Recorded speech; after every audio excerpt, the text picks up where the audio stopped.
Look at the rear of the Evoluzione and you'll see the beginnings of the ideas which found their final shape in the F40. It's clear that those two Evoluzione development cars were sacrificed in a good cause. But creating the F40 was not the real purpose of the Evoluzione. After Group B died, the car was developed as a pure design exercise. Every last ounce of performance was squeezed out of the engine with bigger turbochargers and advanced electronics. In addition, it drank nothing but racing fuel, in the days when racing fuel was pretty potent stuff. As for the bodywork, it's easy to see how the aerodynamicists have taken over from the stylists.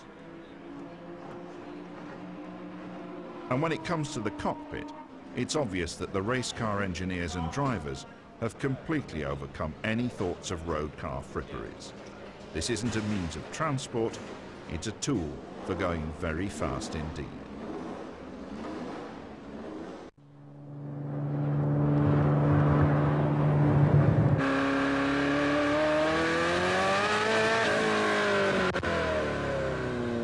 In 1987, Ferrari celebrated its 40th anniversary by introducing this car, the F40.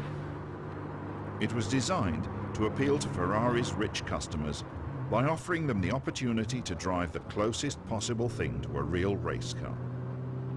Drawing on the experience gained with the 288 Evoluzione, the company, in collaboration with Pininfarina, which styled the body, created a car which would bring the sensation of a racer to every aspect of the driving experience, from the look and feel of the cockpit to the power of the engine and the sophistication of the chassis.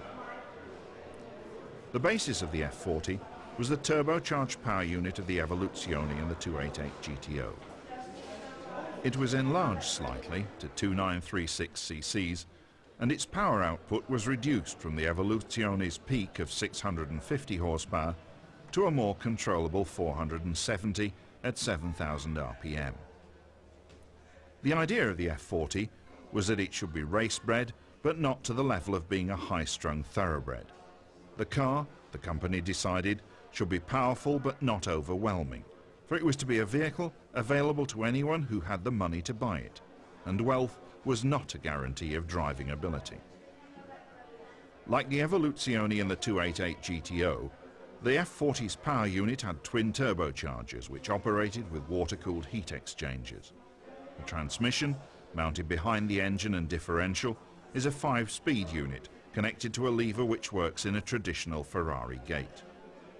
The F40 is built on a steel tube frame, but the body makes great use of reinforced plastics, following the route of the 288 GTO.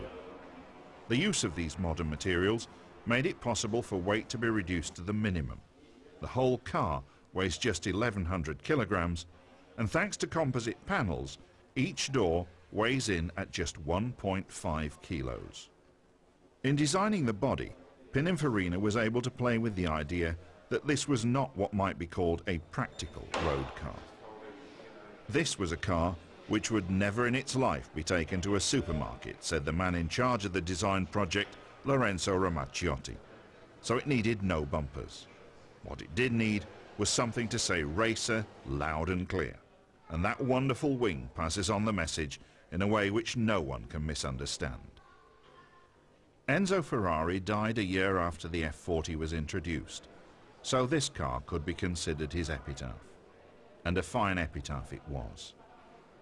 Mr. Ferrari was still taking an interest in what went on at Maranello in 1987, and he took care to let F40 customers know that they would be well advised to pick up their car at the factory, so that the finer points of driving such a potent vehicle would be explained to them. It's a mark of the man's character that even at the age of 89, he was thinking of his customers and the unique link between them and the factory, which was, and still is, an important part of Ferrari ownership. Born at the height of the 80s boom which saw the car as an investment, the F40 is a prime example of those machines which we've come to think of as limited collector's editions. In fact, the F40 is far from a limited edition. Compared to such cars as the Bugatti EB110, the McLaren F1 and the Jaguar XJ220, the F40 is almost a mass production machine. Between 1987 and 1989, more than 1,300 of these thoroughbreds came out of the factory gates at Maranello.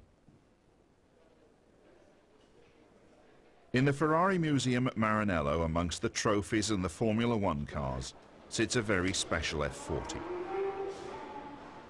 It's a racing special, built to take part in GT races, and it demonstrates the efficiency of the car's basic design.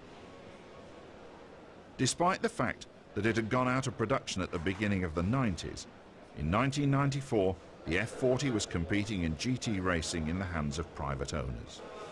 In 1995, the factory decided to provide some input to this increasingly popular form of racing by helping teams in the GT series and by creating a purpose-built race car called the F40 LM for Le Mans.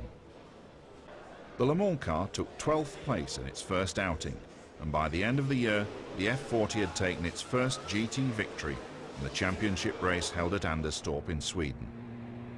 By beating the McLaren F1s which dominated the season, the supposedly outdated F40 showed the true capability of a car which was meant to have just the feel of a real racer. With careful development and good driving, it could make it on the track against the strongest opposition. In addition to the International GT Championship, race-modified F40s also scored strongly in national GT races. Those who raced them were helped by the efforts made by Maranello to modify the F40's aerodynamics and equipment to a level which put it on a par with cars which were even more expensive.